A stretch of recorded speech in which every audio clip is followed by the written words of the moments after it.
Cuando por fin terminó una guerra que arrasó el planeta, casi de inmediato el mundo ya se estaba preparando para otra. Pero ojo, esta iba a ser muy diferente. No iba a haber batallas a campo abierto. Esta se iba a librar en la sombra, entre dos gigantes con ideas totalmente opuestas sobre cómo debería ser el futuro. Vamos a desgranar cómo pasó todo esto. Vale, ¿qué vamos a ver? Pues primero, cómo el mundo se partió en dos. Luego, cómo empezó esa rivalidad, esa competencia feroz. También hablaremos de la Guerra de las Sombras, de cómo se estuvo a punto de liar la más grande, al borde del abismo. Y finalmente, veremos la caída de uno de esos gigantes y cómo cambió todo. A ver, viajemos un momento a 1945. Hay que ponerse en situación. El mundo, o gran parte de él, está literalmente en ruinas. Europa, Asia, destrozadas. Millones y millones de muertos. ¿Y de todo ese caos qué sale? Pues no sale la paz. Lo que surge es una tensión nueva, distinta. Porque dos de los que ganaron la guerra, tenían ideas radicalmente diferentes para el futuro.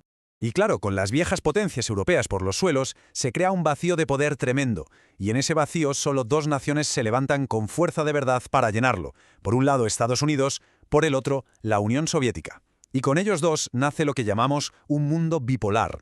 Y aquí está el meollo de la cuestión. Fijaos en el contraste. Por un lado, Estados Unidos, una democracia capitalista, y muy importante, con su industria intacta porque la guerra no se luchó en su casa. Y por el otro, la Unión Soviética, un Estado socialista que, aunque había sufrido bajas terribles, sale de la guerra con el ejército más grande y poderoso de Europa. O sea, no hablamos solo de política, eran dos formas de entender la vida, el mundo, la sociedad, y cada una estaba convencidísima de que su modelo era el bueno. Claro, esta diferencia de ideas no se quedó en los libros, ¿qué va? En muy poco tiempo, el resto de países del mundo empezaron a tener que elegir, a posicionarse con uno o con otro.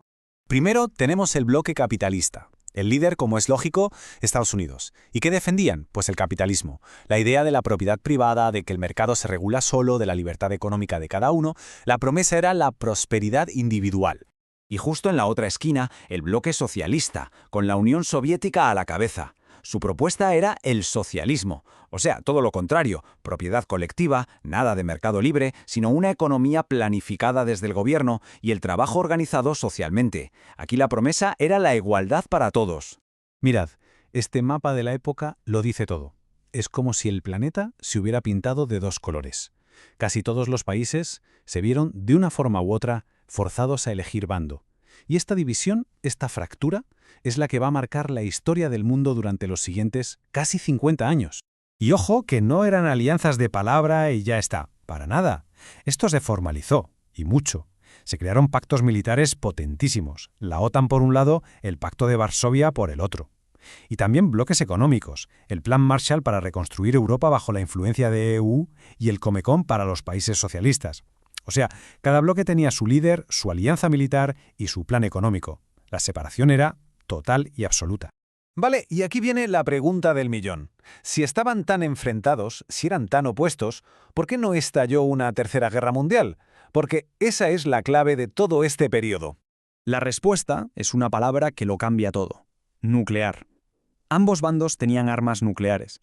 Y eso significaba que una guerra caliente, una guerra de verdad entre ellos, no tendría vencedores. Sería la destrucción mutua asegurada. Un apocalipsis. Nadie, absolutamente nadie, podía permitirse apretar ese botón. Entonces, ¿qué hicieron? Pues llevaron la guerra a otros terrenos, de forma indirecta. A esto se le llamó la Guerra Fría. ¿Y cómo se luchaba? Pues, por ejemplo, con una carrera armamentística, para ver quién acumulaba más bombas y más potentes. Con la carrera espacial, para demostrar quién era tecnológicamente superior. También apoyando a bandos contrarios en guerras de otros países, como en Corea o Vietnam. Lo que se conoce como guerras proxy. Y, por supuesto, una guerra constante de espionaje y propaganda para ganar los corazones y las mentes de la gente. De todas estas competiciones, la carrera espacial fue, sin duda, la más espectacular. Fue como un combate de boxeo. La Unión Soviética lanzó los primeros puñetazos. ¡Pum! El Sputnik, el primer satélite. ¡Pum! Yuri Gagarin, el primer hombre en el espacio. Dejaron al mundo boquiabierto. Pero Estados Unidos se guardaba el golpe final, el KO.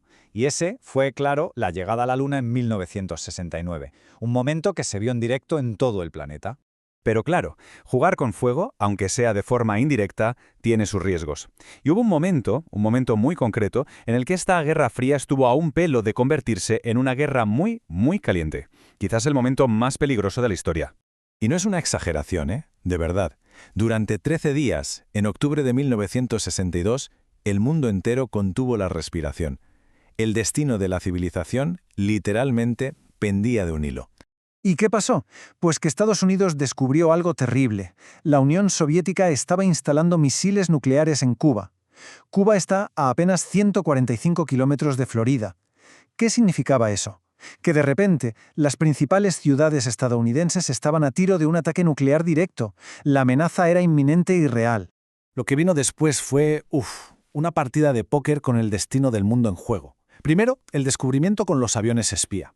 Inmediatamente, Estados Unidos reacciona con un bloqueo naval a Cuba para que no lleguen más misiles.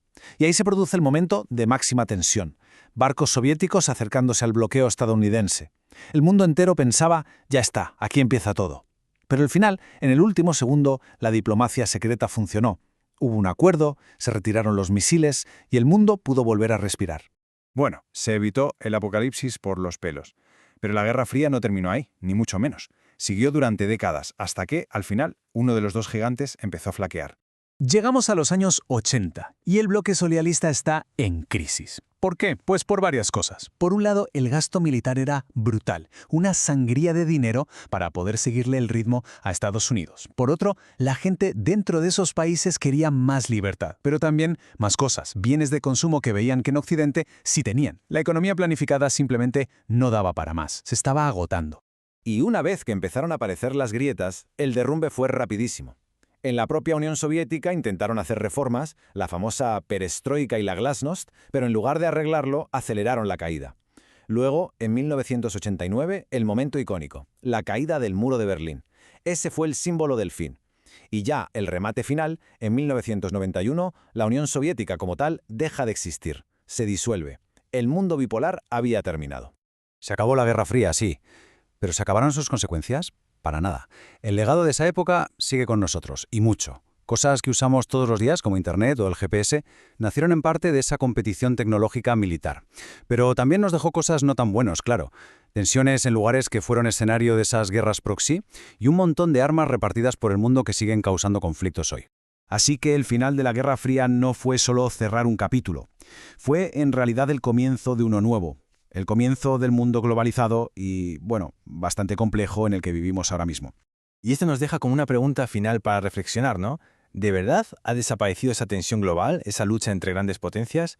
¿O simplemente han cambiado los jugadores y las reglas del juego?